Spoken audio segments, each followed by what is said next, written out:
Hey, church family. So good to be with you again on this Wednesday. I hope you're doing well and staying safe and healthy. We are picking up in our lesson series that we've been walking in the last few weeks. In the Sermon on the Mount is where we are in Matthew chapters 5 through 7, just walking through Jesus's words there. And today we're going to be in Matthew chapter 5, verses 38 through 42. But before we get there, I want to tell you a little story I heard about a family that had four boys. These four boys were being raised in the context of a church family, and all four of them were lined up in a pew one Sunday morning when the preacher was preaching out of the text that we're going to be talking about and looking at today and tomorrow. And so the preacher was talking to them about turning the other cheek and how no matter what people may do to you, whatever you do, don't take vengeance upon them. Don't try and get even. Well, later that afternoon, the boys were playing outside, and the youngest of the four brothers came running into the house, and he's just sobbing, and his mom asked him, what's wrong, bud? What's going on? And he said, well, I was playing out in the front yard, and Johnny, his oldest brother, and Johnny, wasn't doing what I wanted him to do, and so I kicked him in the shin. But then he kicked me back, and it really hurts. And she said, well, honey, you're not supposed to go around kicking people in the shin, right? You kind of got what was coming to you. And he said, yeah, but the preacher said he's not supposed to kick me back. The reality is that we're always a lot more interested in holding other people accountable to the words of Jesus than we often are in holding ourselves accountable, aren't we? If we're just being honest. And so today we come to Jesus' words in Matthew chapter 5, verses 38 through 42, and where he says this. He says, you have heard that it was said, eye for an eye and tooth for tooth. But I tell you, do not resist an evil person. If someone strikes you on the right cheek, turn to him the other also. And if someone wants to sue you and take your tunic, let him have your cloak as well. If someone forces you to go 1 mile, go with him 2 miles. Give to the one who asks you, and do not turn away from one who wants to borrow from you.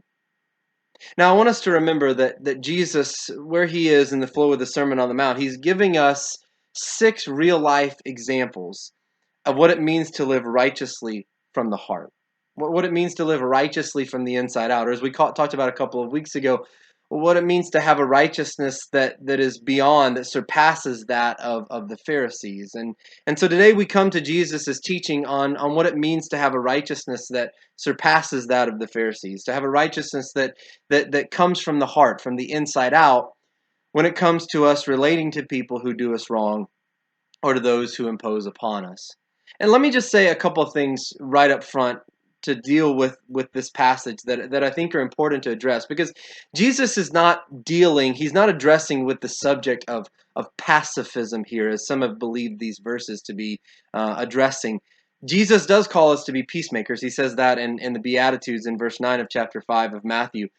But these verses were not meant to address the issue of pacifism. And so, first of all, this teaching is not prohibiting the defending of others. Some have taken these verses to mean that things like a country should never be involved in a war, or that Christians shouldn't try to fight against things like social injustice or institutional evils, or even that Christians shouldn't fight for justice on behalf of others.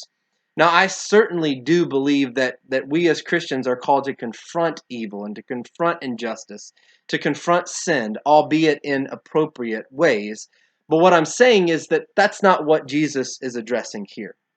I don't think Jesus has, what he says has to do with how we respond on behalf of others who are wronged or imposed on, but rather I think Jesus is talking about how we respond when we've been done wrong and when we've been imposed on by others. Secondly, I don't believe this teaching is prohibiting self-defense in times of physical attack. We'll talk more about this in just a moment, but when Jesus talks about someone striking us in that culture, that was more of an insult than it was a pure physical assault.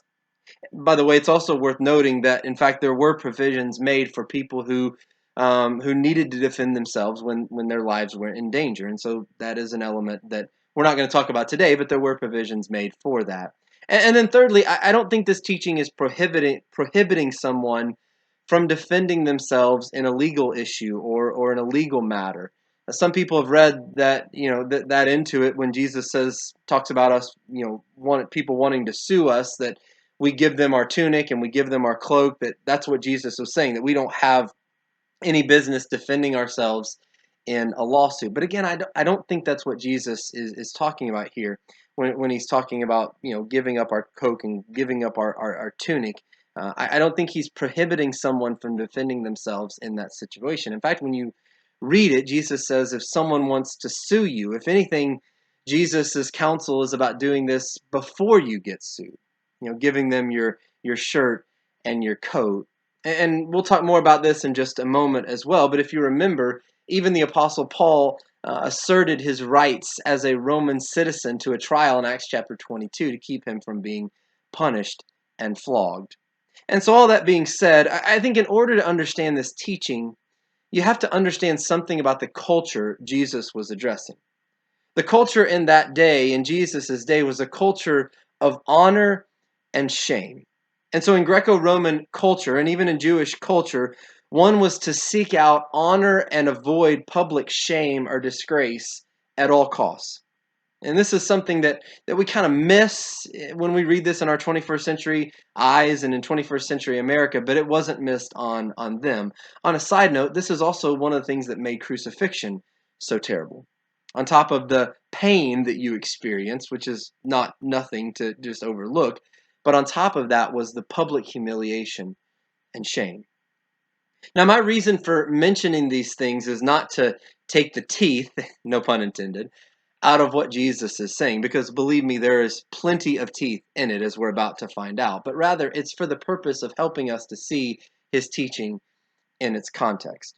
So that being said, let's get to the heart of what Jesus is talking about here. He begins by saying, you heard that it was said, eye for an eye and tooth for tooth. And so Jesus, right off the bat, is addressing one of the more popular verses that people were throwing around in that day, and even gets thrown around today. He's referring to a phrase that's used in the Old Testament law that we find in three different places in Scripture in the Old Testament: Exodus, Leviticus, and also in Deuteronomy. It was called the law of retaliation. And it was applied in situations of injury or property damage, whether it was intentional or whether it was accidental. And how it worked is that basically the doer of the injury or of the damage would in return have that same injury or damage done to them or to their property, hence the phrase eye for eye and tooth for tooth. And here's the deal. This law was really revolutionary in the ancient Middle East, namely because the injury or the damage done to the doer could not exceed the image or injury or damage done to, or what was done by that person in their own damage to the victim or to their property. And that was really unique in ancient Middle Eastern culture. It's one of the things that set God's people apart in that culture, because retaliation was limited by God. And so yes, the doer did have to suffer, but the doer couldn't suffer any more damage or injury than what they had inflicted. It was God's way of saying, make sure the punishment fits the crime, but it doesn't exceed the crime. So why was this a big deal? Well, because in that culture, and even still in our culture today, the nature of retaliation is to escalate, right? You insult me and I hit you. You hit me and I cut you. You cut me and I shoot you. You shoot me and I come after your family mob style, because the nature of retaliation is to escalate.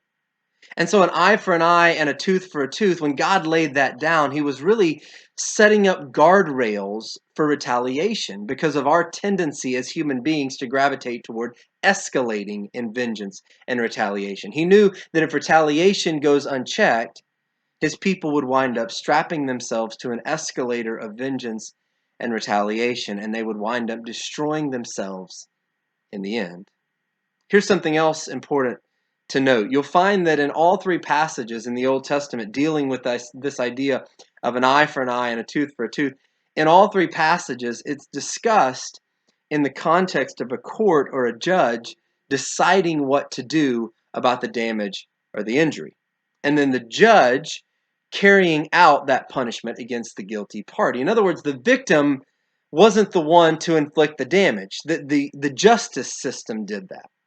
But by the time of Jesus, they were taking an eye for an eye and a tooth for a tooth and using that line to carry out personal vendettas and personal vengeance every time someone injured them or imposed on them in some way. It had become a mantra for revenge and something that people ran to as a first response and impulse in order to endorse carrying out vengeance on whoever hurt them. When originally, God never intended an eye for an eye and a tooth for a tooth to be used as an excuse for vigilante justice that the victim just gets to carry out however they want. Nor did God intend it to be a command for vengeance to be taken out. It wasn't necessarily a command that you had to do this, but some people were saying, I'm commanded to carry out vengeance. I'm commanded to take an eye for an eye and a tooth for a tooth. I don't have a choice. It's not my fault. Blame God. He's the one that instituted it. I get to take my pound of flesh. But God never meant for it to be that way. As with the other Old Testament laws that Jesus was dealing with in the Sermon on the Mount, these other examples, this one was being taken out of context and misapplied in so many ways. The eye for eye and tooth for tooth law was a contingency plan when something went terribly wrong and when great damage was suffered, but it wasn't meant to be your primary navigational guidance system for how we respond to every little time someone imposes on you or every kind of injury or damage that's done to you. It was never meant to be the standard for righteousness when it comes to how you relate to people who hurt you, meaning that the righteous thing to do was to take your pound of flesh. At best, the law was a guardrail to keep people from going over the edge and destroying themselves and others, but it wasn't going to bring healing and transformation. And remember, that's Jesus' aim. His aim isn't just to prevent destruction, his aim is to bring healing and hope and transformation. And it's going to take more than guardrails to bring healing and hope and transformation. It's going to take people learning how to drive differently. And so Jesus gives some illustrations to show what he's talking about, and we'll talk more about that tomorrow. So as for today, I hope you have a blessed day, and we'll see you tomorrow.